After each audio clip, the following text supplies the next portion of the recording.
7 attackers have been killed in a pre-dawn raid on Kabul's international airport. The military side of the airport, where NATO headquarters is based, was hit by a series of explosions, apparently targeting the NATO building.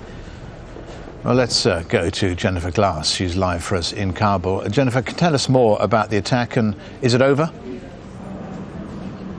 It is, Stephen. It is all over now, and I'm told that civilian aircraft, which were diverted during this early morning attack, will now start to land at Kabul International Airport. It's not only home to an ISAF base and the fledgling Afghan Air Force, but also it's the main civilian airport here. And we're told the civilian side is open and planes will start flying from there.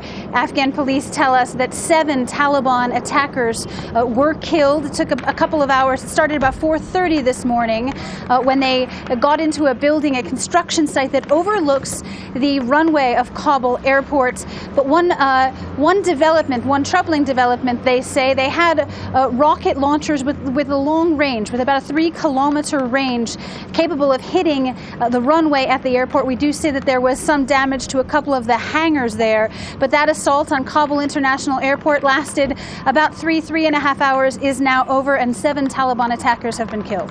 This isn't, Jennifer, the first time this area has been attacked, and it must raise questions that the Taliban was able to get so close to the airport.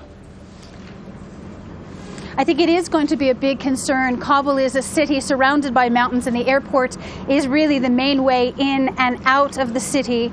And so that's going to be a concern. The Interior Ministry says that the Taliban are launching these attacks to test the Afghan security forces. The Afghan security forces are in the lead for security in 80% of the country, but there still are a significant number of NATO forces here in a mentoring role. There were NATO forces this morning alongside the Afghans as they battled these Taliban attackers. This is the second attack here in Kabul in less than a month.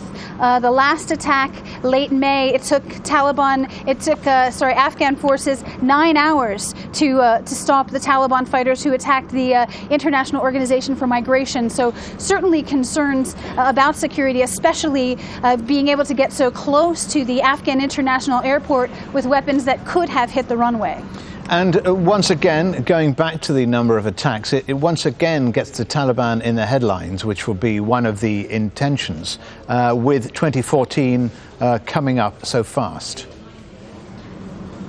That's right. 2014 signals the end of NATO's combat mission here, but far before that, they want the Afghan security forces in the lead. In April, the Taliban launched what they call their spring offensive, and they said they would have significant organized attacks on significant targets, and we've seen quite a few of them in the last few weeks. We saw an attack here in Kabul just a few weeks ago. There was an attack in Jalalabad on the ICRC. Now, no one's claimed responsibility. Actually, the Taliban have denied responsibility for that. But certainly in the last month and a half or so since the Taliban spring offensive has started, there have been a number of dramatic attacks. But the Interior Ministry says the way that the Afghan security forces have handled themselves in attacks like today actually gives them an opportunity to show Afghan people that they can take care of security here, that they are capable of being in charge of security in Afghanistan as the NATO forces withdraw this year and to finish their combat mission by the end of 2014.